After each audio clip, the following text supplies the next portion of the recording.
It is 3:30 in the afternoon here in Singapore, and we're live at DBS Asia Central. A very warm welcome from Group Research at DBS Economics and Strategy. My name is Taimur Beg. I'm the Chief Economist of the team, and with me are Eugene Liao and Philip Wee. What we will do over the next 45 minutes is go over our latest views on the global macro outlook and risks. This is the first of hopefully many live streams that we will do on a monthly basis. The plan is to come to you toward the end of every month, right after we have finished our monthly publication, to give you a view and a flavor of our latest forecasts, as well as our view on the latest macro challenges that are out there in the minds of our investors and colleagues. This month, there are so many noisy developments to take care of or take into account that we will probably not get a chance to talk about various thematics. But what we intend to do in the coming months, as the macro noise slows down, hopefully, we will bring in other speakers, feature special themes, and so that it just doesn't become a macro call, but we'll go beyond that and we get to showcase some of our expertise in-house. With that in mind, let me start the presentation. So what you will see is a set of slides now. I'll go over them. We have received a very large number of questions from you already. Thank you for that. And what we will do is once the slides are done, the very last slide will actually have a summary of all the questions, and Eugene, Philip, and I will take turns in answering those questions. So let's go ahead. In terms of the outline of this presentation, which actually we have shared in the invitation already, we will begin by talking about G3 monetary policy and exchange rates and take into account where the growth lies in the global landscape. And for this, we will not only look at published data, but also use our own proprietary nowcasting methodology to give you a flavor of where we see growth in certain economies is. We have to take stock of the Brexit situation. The drama continues, but we will share with you where we see things at this very moment. And we will then conclude with our view on elections in India, Indonesia, and Thailand. And we will not probably have time to go over our special thematics on supply chain relocation. That'll be there for you to see, and we will give you links to the publication that's relevant to that. After that, we will go on to questions and discussions of our specific forecasts. So we've had a very dramatic 3 months in the global macro landscape. G3 monetary policy and exchange rates change quite dramatically. 6 months ago, we were on a hawkish mode. Central banks, particularly in the US, were considering continued rate hikes and what was termed as autopilot as far as monetary policy was concerned, both with respect to rate hikes and balance sheet adjustment. Even the ECB was considering normalizing interest rates at some point in 2019-2020, and even BOJ, having been in a stupor for almost 2 decades, was considering some degree of normalization with respect to its balance sheet. All of that is out of the window now. We have had a spectacular Fed relent. Began in early January with the Fed communication, but in the March 20 meeting, we saw the final nail in the Fed hawkish mode, if you will. Just look at this chart where you see median Fed projections from December to now, from expecting perhaps about 75 to 100 basis points of remaining hikes in the cycle. The Fed officials more or less have given up on any hike this year, and they have one token hike for next year. And we will, of course, come to the point later where it will be clear that the market, of course, doesn't buy any of this and is actually far more dovish than the Fed. So where are we now? The Fed's communication a week ago was characterized by 2 important words. One was that it will be patient with its rates policy, and it'll be slow with its balance sheet normalization. And there the Fed was a little more specific than before. These have had a galvanizing impact on the market, and we have seen an extraordinary rally in the U.S. government yields, and the yield curve has all but flattened and, of course, inverted in some critical areas. Taking cue from the Fed, the ECB has also announced that they're not done with their program of asset purchases and helping bank lending conditions. And we see that in Mario Draghi's communication, the 6 months or so that he has in his office will be characterized by the same puzzles that he has had to grapple with during his entire tenure, which is how do you generate inflation expectations, even though despite having negative interest rates, that has not been the case.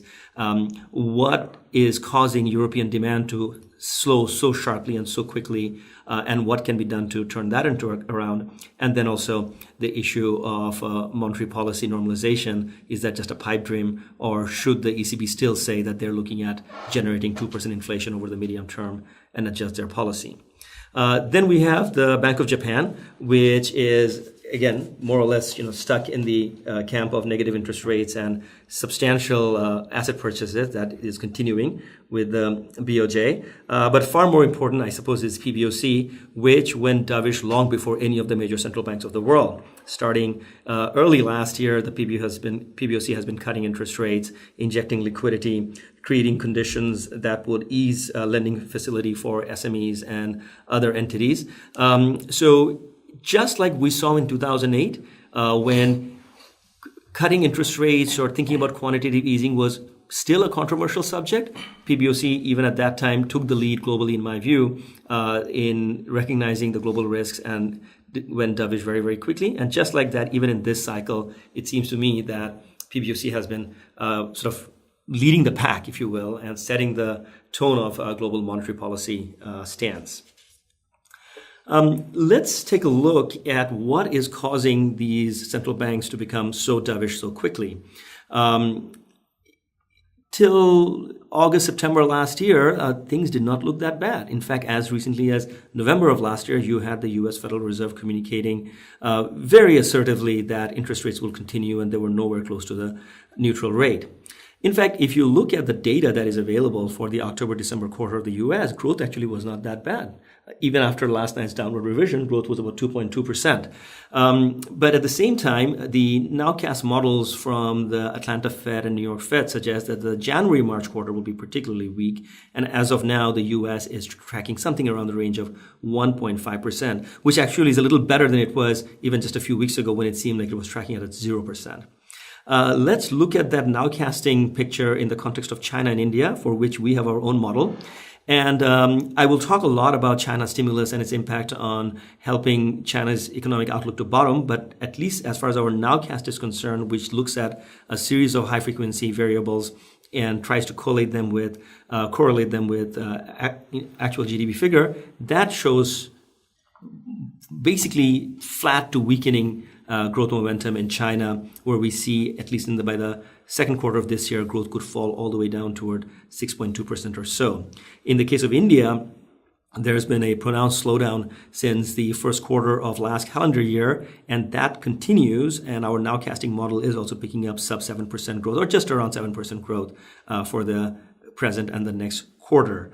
Indonesia is tracking around 5%. Singapore, affected deeply by the export malaise, is tracking sub 2%. So we've had a decent set of data in the last couple of years, and we seem to have sort of left all that behind us. And at least for the first quarter of 2019, I don't think the GDP statistics released from any country in the world would be pleasing to the market. Having said all that, the dovish move by the Fed, which has now been followed by many other central banks, and of course China has been dovish for a while, has had some sort of a galvanizing impact on financial conditions around the world. Since January, there's been a sharp compression in spreads, and there's been a very big pickup in equity market prices. If you put those things into account into a financial conditions index, then you see in the case of the US, we're basically back to where we were during the go-go days of the summer of last year. And in the case of even China, where financial conditions were tightening from June onward, things have picked up quite a bit in January, February, and March has been, broadly speaking, flat. So the central banks, at least in the near term, have managed to arrest a negative feedback loop from the financial markets. Mind you, this is what got us into trouble 10, 12 years ago. We had a major concern about the financial sector, stocks sold off, wealth effect became substantially negative, asset values got destroyed to a large extent, and that created a vicious loop where real economic activity got affected, which led into further equity price declines. So at least from the Fed's perspective, they cannot take sharp sell-off or a major worsening of expectation in financial markets trivially. Even if real economic data is good, The data tend to be backward looking. Financial markets try to be forward looking. And if they are selling off very, very sharply, one needs to examine whether there is a problem with central bank communication, there is a problem with pipeline data, and if there are any inflection points coming. So I think central banks, by and large, but particularly the Fed, is assigning significant amount of weight to what the financial market does. And the chart speaks for itself that having turned dovish and relented on its rate hike policy, the Fed actually has managed to address the problems that the financial markets were flagging late last year. Doesn't mean we're out of the woods, but at least for the time being, liquidity, interest rate, cost of funds are not going to be the things that will get us in trouble in this cycle. There are other factors that can derail the global economic cycle, but that would not be it. We will not be able to blame global central banks around that. Now, as I said earlier, our FX strategist Philip Wee is with us, and he will be addressing specific questions on various currencies later. But in this juncture, at least let me flag 2 points. One is that on the rate side, as well as on the US dollar currency side, we are seeing some intriguing developments. First and foremost, on the rate side, of course, a very sharp rally in the U.S. Treasury yield market, as well as other govies around the world, and the yields have plummeted substantially. But this chart, which, by the way, was prepared by Eugene, and he gave it to me this morning, is that the spreads between the U.S. and the rest of the world actually remain fairly unchanged. Maybe it's come down a little bit, but still very much in favor of U.S. assets. Now, that immediately translates into a fairly constructive U.S. dollar view. If the rest of the world, and by that I mean European economies or Japan, liquid fixed income markets, if the rest of the world in the liquid fixed income market side are offering you zero or negative real yield, well, at least the Federal Reserve or the U.S. government is offering you positive real yield. It could be small, but it's still much better than what you get in the rest of the world. And this picture is, of course, one of a nominal yield spread, but still, I think, remarkable that despite all the doom and gloom about the U.S. markets in late last year, right now we again have a very comfortable and healthy spread between U.S. assets, fixed income assets, and the rest of the world's fixed income assets. So under these circumstances, if you are long dollar, you are still getting positive yield. So why on earth would you be short the dollar? And hence, you can see that the market has flattened the US dollar out. Momentum around the US dollar has flattened a bit. Nobody's particularly gung-ho about the US outlook. But at the same time, as Philip famously says, he may not be a dollar bull, but he cannot find anything else to love. And I think that's what we have seen in the last few weeks in the DXY market, which basically tracks the US dollar's movement against the major currencies. It is not susceptible to sustained weakness as long as the growth differential, yield differential, and flows remain favorable toward the US. We'll come back to this a little later again, and I'm going to skip over this chart, which again underscores the mild weakening of US dollar momentum. Philip can talk about this later. A lot of people ask this question, which is, what caused the global economy to get derailed last year? We began the year on the tailwind of a huge tax cut in the US. Europe was doing very well. If you saw the World Economic Outlook of the IMF in the spring of last year, it was all about a synchronized global takeoff. Everything was great. Now, you can basically point to two things. One is President Trump and his trade war, which became quite serious by the middle of 2018. And without any question, that had a negative impact on global investment sentiment and created a lot of uncertainty about the outlook. But in my view, that is not the only thing. I think it predates the worsening of the trade war. I think the ingredients for a slowdown were in place in the first half of last year, which was there was a sustained China slowdown in the pipeline. And hence, the Chinese authorities, as I said earlier, whether it was PBOC or the government, got serious about trying to stem the slide of the economy in the first half of 2018. They didn't succeed initially. We saw sharp slowdown in China in the second half of 2018, which then translated into a sharp drop-off in export demand for European exporters that led to a weakening of the European economic outlook, which then looks like has now begun to spill over into a weakening of the US outlook. But during all of this, the Chinese have not been sitting on the sideline. They have been pump priming their economy. They have been taking a lot of measures to get the economy going. And it seems to me after about a year of hard work, we're beginning to see some results. So let's take stock of what the Chinese have done so far and what the impact has been. So on this slide that you see on your screen right now, we have a laundry list of various things that they have done, whether it is trade-related tax relief or corporate income tax cut or personal income tax easing, infrastructure spending, export rebates. A lot of things have been done beyond just the monetary easing and liquidity support provided by the PBOC. It's not all leading to an immediate impact, but there are some impacts nonetheless, and we will take stock of that in the following slide. We are beginning to see signs of retail sales stabilizing in China. Now, autos are still very poor, but given the sort of consumer incentives that are in the pipeline, we think the worst of even auto sales in China are probably behind us. And that would be a powerful one because we've seen the China auto cycle weakening have been a precursor to global auto cycle weakening. So retail sales in China and auto sales in China, if they were to stabilize, that'll be a very positive marker for not just China, but global economy. Production and profit have yet to rebound. Surveys don't show that the companies have turned confident again, but these things could turn on a dime if we see some concrete developments out of the trade war and trade negotiations between China and the US. Very large number of infrastructure projects have been approved, and let's be very careful in highlighting the fact that this is not necessarily old wine in a new bottle. This is new injection of fund in projects that were in the pipeline, but now they will get ahead in 2019. And my China team has pointed out something fascinating to me, which is that if you look at the last 10, 15 years worth of data in China, the credit multiplier has steadily weakened, understandable given that China has a huge debt overhang, but the fiscal multiplier is still substantially above 1. This is significant because in the case of Japan in the 90s and 2000s, there was a steady worsening of the fiscal multiplier. In China, we're not quite there yet. That means fiscal policy can have some impact in arresting economic slide. And hence, these project approvals that the Chinese tend to announce on a high-frequency basis, take them seriously. Don't think that they're just repackaging of old information. They can have a substantial impact on the economy. Now, China hasn't had much luck with its currency in the sense that this weakening of growth has not been accompanied by a weakening of CNY. And also, we are talking about trade strife with the US. Well, it's not yet resolved. I mean, who knows? It can go either way. So let's be clear that what we're talking about is expectations. Strong CNY and the continued trade strife still is holding back Chinese exports. But clearly, the monetary support and overall support environment has had a galvanizing impact on the equity market. We've seen property investment rebound. Home and land sales haven't yet, but we will. So let's put it all together into what we should be looking for as far as signs of positive impact of China stimulus. If we see global commodity prices pick up, if we see shipping freight rates, for example, a proxy would be a Baltic dry freight, or export orders show signs of picking up, that would mean the stimulus is working. That would mean the sentiments are picking up. So let's keep an eye on these indicators.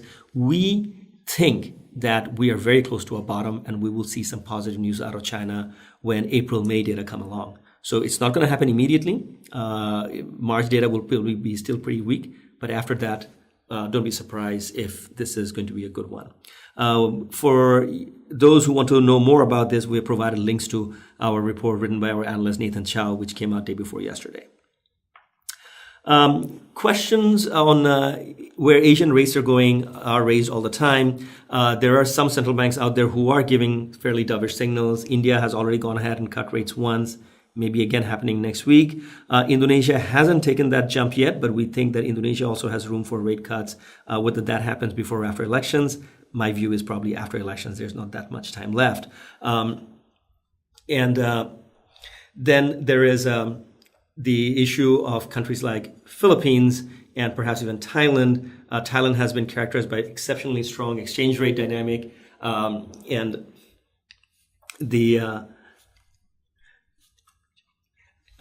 then in the case of Philippines, growth, which has been very strong in recent years, has sort of softened up. So there might be avenue for their cutting as well. The two charts that you're seeing on your screen right now basically shows that real interest rates, both at the short-term and a long-term basis, definitely have room for adjusting downward, considering particularly the trend that we have seen in recent years. I'm going to move on quickly. This is only a 45-minute call, and we're already in the 20-minute mark.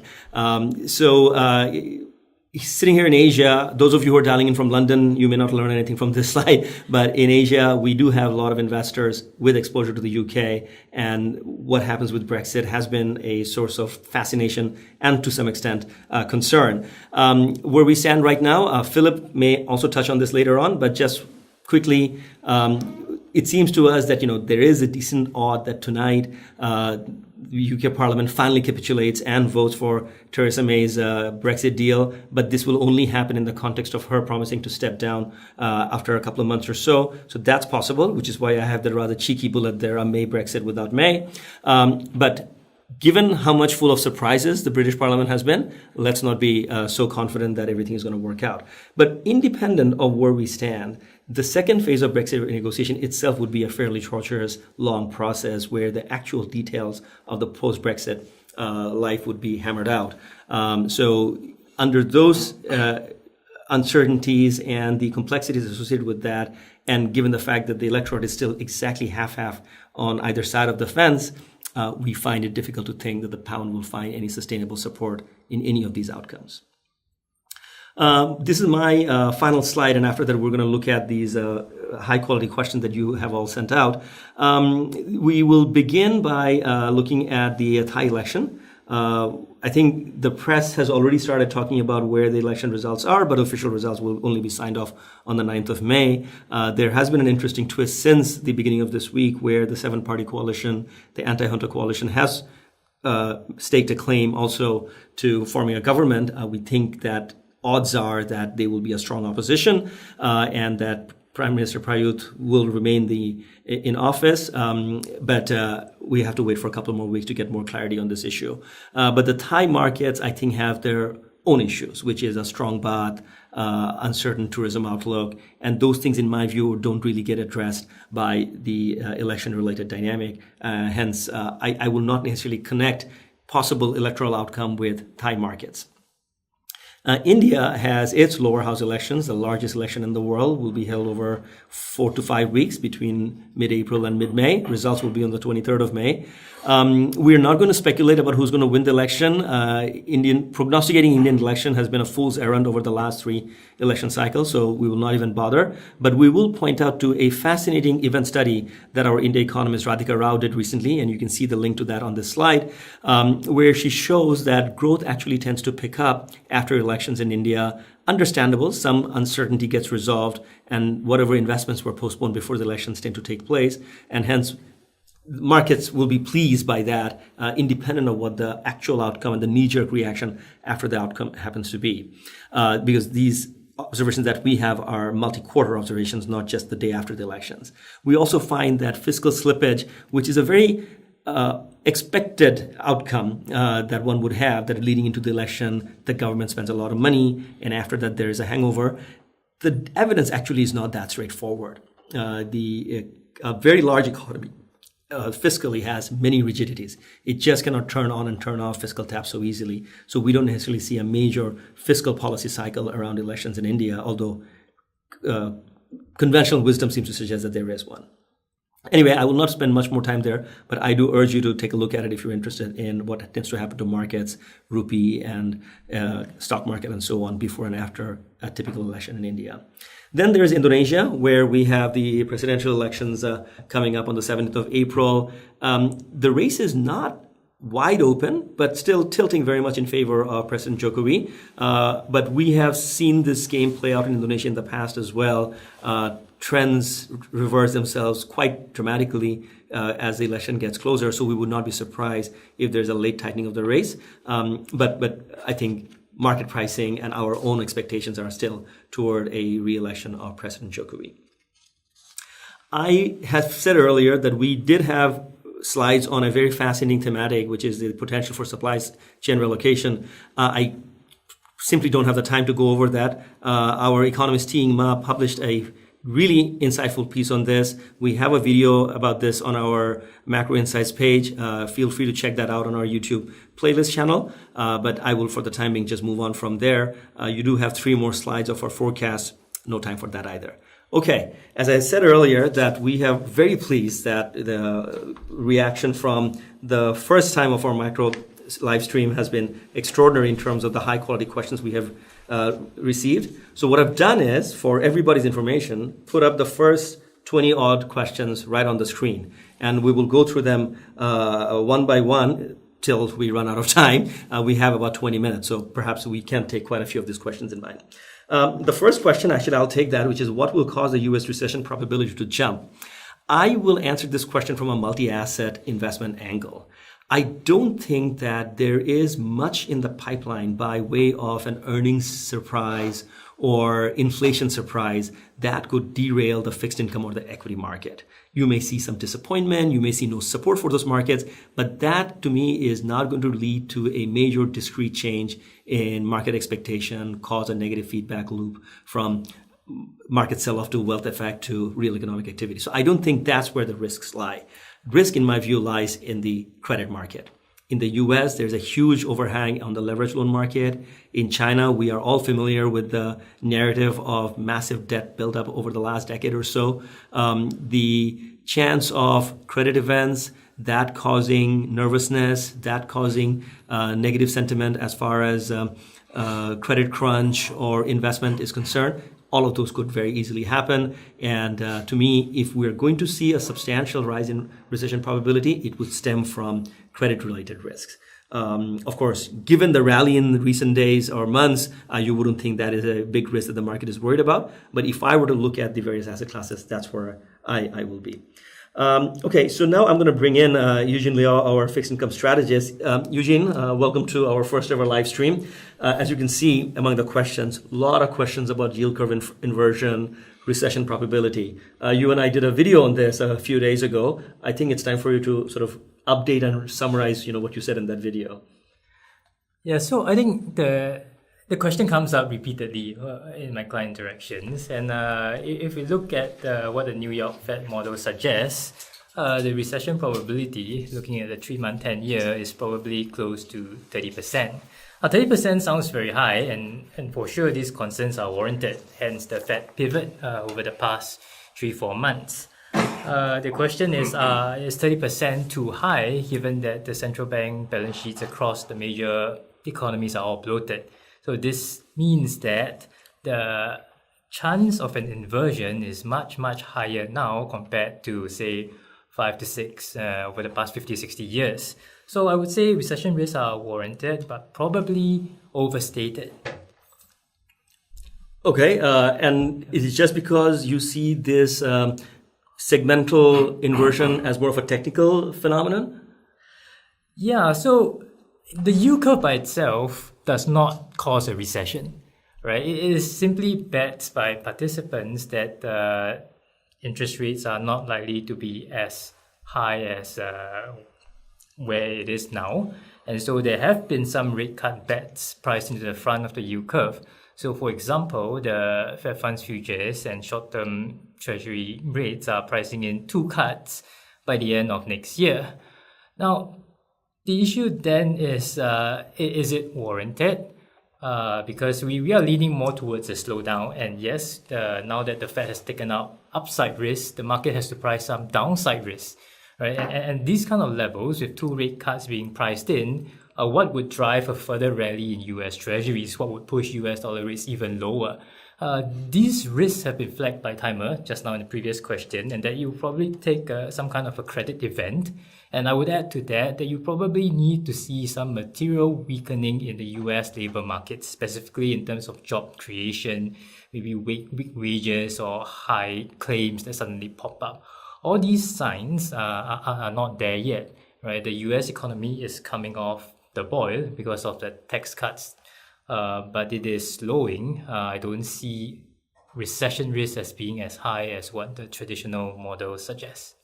Right, and also, as I flagged earlier, that when you look at financial market conditions, when you look at the wage and labor market situation, we are nowhere close to an inflection point. Unless there is a massive shock out there, I really cannot see a major deterioration. I mean, just from a hangover perspective, as Eugene pointed out, if the US economy grows quarter after quarter well above potential, and I think the consensus is US economic growth potential is around 1.7, 1.8%. And so therefore the US has been growing well above potential for many quarters. Eventually you will have situations when the growth rate will come down substantially. But that's just an artifact of growing above potential and therefore needing to sort of balance it out. That is not necessarily a 2008 or even 2001 type situation where you would have a shock led by financial market disruption or some sort of a sell-off, which then leads to cratering investment, massive layoffs, and really, really negative expectation. I don't think we're anywhere there yet. Eugene, the point, again, I mean, everybody asks us, if the curves are flattening in such a way, will there be even more flattening or more inversion? Meaning, should I remain long US 10-year? Yeah, I think the issue is that the rates in the US are incredibly low, right? So as a baseline, if you expect no further rate hikes and you don't want to price in any kind of term premium, then the 3-month 10-year should be about flat. And right now we are slightly inverted. So it just seems that rates have rallied a bit too much too far. And in the belly of the curve, if you look at things like the 2-year to 5-year, they have already priced in 2 cuts, right? And 2 cuts, I think it is probably already aggressive. And it would require, again, a material weakening of US data to prompt an even bigger rally. So at this point, unless we just do not see the evidence to be compelling to see a much, much bigger rally across US treasuries. Now, that's just one aspect of the drivers, right? The other aspect is the external drivers, and we have to look at ECB policy, we have to look at the RBA, RBNZ. If we look at these in totality, you realize that the center of gravity for DM rates have gone down, right? Because of this dovish pivot across the DM. So it has pushed down where US rates were, say, 3 months ago.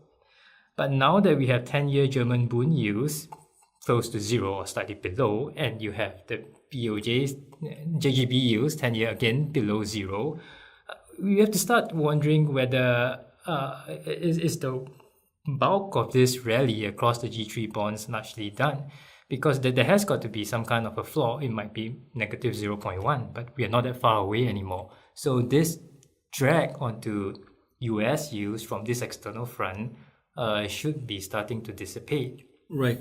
And I think that from a asset class perspective, it is sort of unusual that we're having such a strong rally in the fixed income space, but at the same time, equities are very well supported. I mean, something has to give sooner or later. Bond market dynamics tend to cause negative impact on the Fed market, on the equity market in most of the time. These are extraordinary times themselves where we can see 2 asset classes rally at the same time. And if you believe in the China stimulus theory, and if you think that that is going to lead to a bottoming out of global demand, then perhaps this will be one of those cases, rare cases, where the fixed income market has jumped the gun too early and the equity market would win. It normally doesn't happen that way. Normally, bond market wins over the equity market, but we will see, and maybe we'll come back a month from now and take stock of this issue again. Philip, among the various questions, without necessarily going into the details of the questions, but generally speaking, there is a lot of concern about the outlook for the US dollar, where the RMB is going, and of course, in our backyard, saying dollar. And there's also a question about the Aussie dollar. Would you be able to take these 4 currencies and give us a little sense of their outlook? Yes, I could. Okay. I think generally the dollar, we have been asked this question, why are we still bullish on the dollar? Well, I've been telling everyone that I'm not a dollar bull, but rather that when I try to look for alternative currencies to plug into, I could not find any. The DXY's rise is really, the weakness in the euro. So what we have seen so far is that, yes, the Fed has downgraded growth to 2.1 from 2.3, but the ECB has slashed growth to 1.1 from 1.7. And even when you look at the Fed extended pause, this is outmatched by the ECB's TLTRO 3. And of course, the US 10-year yield is still quite attractive, above 2, while EU 10-year is below 0. So all in, I think at this juncture, it's more important to pay attention to relative value and the relative strength of the dollar. Of course, this year is quite difficult because we're dealing with downgrades in all economies. This is a synchronized slowdown story that we are in right now. So it's quite different from what we experienced in 2017. when the nice global reflation story buoyed Eurozone and China against a stable US. So this time around, I would urge markets to be defensive. Well, with regards to the dollar China, we are still keeping our forecast for the 7 handle, but we are not looking for a big move above 7. At this juncture, we are giving the US-China trade talks the benefit of the doubt. And we do see the delay extending into second quarter, possibly to as late as the G20 summit on, I think, June 23rd. So, but that said, we also remain mindful that monetary policy divergences. China is still, pushing stimulus measure to cushion growth. We would like to see that these measures help to boost growth, going forward. But until we do, I think we are reluctant to move away from this view that dollar China will probably be between 6.7 and 7 over the next 3 to 6 months. With regards to the Sing dollar, well, the Sing in our view is quite strong. It has stayed in the upper quartile of its policy band for quite a while now, despite the fact that most of our growth, inflation indicators have come into the lower half of their official forecast. So going forward, we find that it is time for the MAS to possibly pause together with the Fed, as many of the trading partners have also downgraded growth, and I don't see any inflation pressures in the major trading partners as well. For example, Malaysia is now reporting negative inflation numbers. So, but at this juncture, in the event that the global outlook deteriorates, there's a risk for the Sing near to move from the strongest quartile towards the mid or into the lower half of the band. So under such circumstances, today our band is suggesting that, if we do get some kind of shock, the dollar Sing ceiling band is located around 1.4050, which is why we are still keeping the 140 handle in terms of forecast in the next 3 to 6 months. Okay, lastly, on the Australian dollar, yes, we think there's a chance the market may be right, that the RBA may be pushed to cut rates in the second half of this year. At this juncture, I think the RBA appears to be behind the curve in terms of growth, which is still optimistic compared to data and consensus. But the RBA also does not see inflation returning to its 2 to 3% target band until 2020.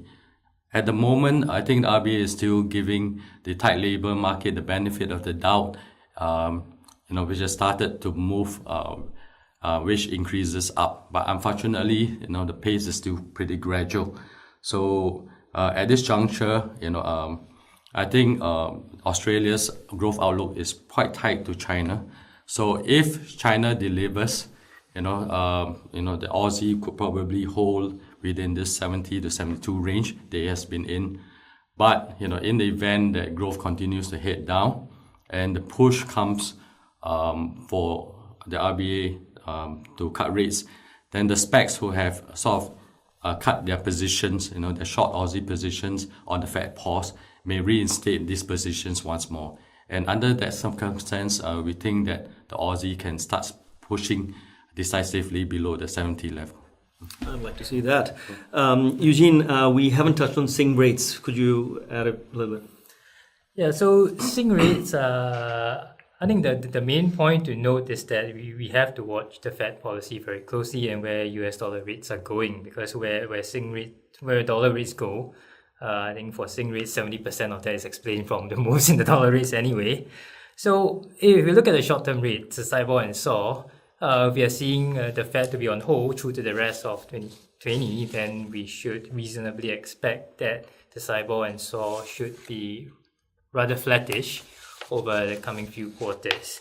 Right? Similarly, if somehow the economic situation worsens in the US, then Then if US rates go further down, then Sing rates would also follow, but probably with a lag. Now, the interesting aspects lie with the currency, right? So under normal circumstances, if the Sing dollar is weak, it typically puts a bit more upward pressure on the SIBOR and the SOR. And conversely, when there are a lot of inflows into the region, into Asia, into Singapore, what happens is that the SIBOR and SOR tends to be quite low compared to the LIBOR. Without having a very firm view on the FX, I think the safest thing to say is that probably the Sing rates, especially the short tenors, will probably go sideways for the next few months and quarters. Very well, thank you. We've got about 5 minutes left and many questions to go through. So let me see as many as I can take before our time runs out. There's a question in India, which is, will the government do more on the FX swaps to infuse INR liquidity? And will this not crowd out the OMO through bond purchases? So I think on the OMO side, the RBI is done for the time being. There's a limited amount of appetite left on the bank's balance sheet to take up a lot of long-end bonds. And I think hence the swap operations make sense. And of course, it's been spectacularly successful. So you can think of it as a bit of an unsterilized intervention where the government is buying dollars and at the same time pushing out liquidity. So timing-wise, it makes sense. And given the fact that the margin that is available on the bank balance sheet to absorb more or give up more bonds, I say that this is a pretty decent way of injecting INR liquidity. So I give high marks to RBI for doing that. The second question, very different, which is trade war between US and China, and will the US bend? I think we're at a stage where both countries are very keen to show some sort of a resolution, especially with the slowing growth narrative in the US and the way the market sold off late last year around a China weakening, Europe weakening narrative. I really don't think the US policymakers can afford creating another set of headwind for the global economy by walking out of a deal or because they don't like what the Chinese are offering. Similarly, on the Chinese side, I'm sure they would love to put some of this uncertainty behind them, considering all the challenges they have in terms of rebalancing their economy and dealing with deleveraging. So incentives are aligned, and this has been going on for a long time, and I think both sides recognize that it has had a very damaging impact on investment sentiment. So yeah, I do expect not just the US, but both sides to bend as much as possible to give us some good news in the next 2 months or so. The third question is, why on earth are the markets so buoyant, given that we have uncertainty from Brexit and subdued economies and all these elections-related uncertainty? We wrote about it this morning in our monthly that there are three basic factors. First and foremost, this dovish tilt is certainly going to push up market premium and risk premium, and people will expect liquidity to be abandoned for the time being, and therefore that would be supportive of the markets. Second, as we said earlier, that the China stimulus expectations are massive. People expect that to pay dividends. People expect that to have a galvanizing impact on global commodities, auto demand, and retail sales.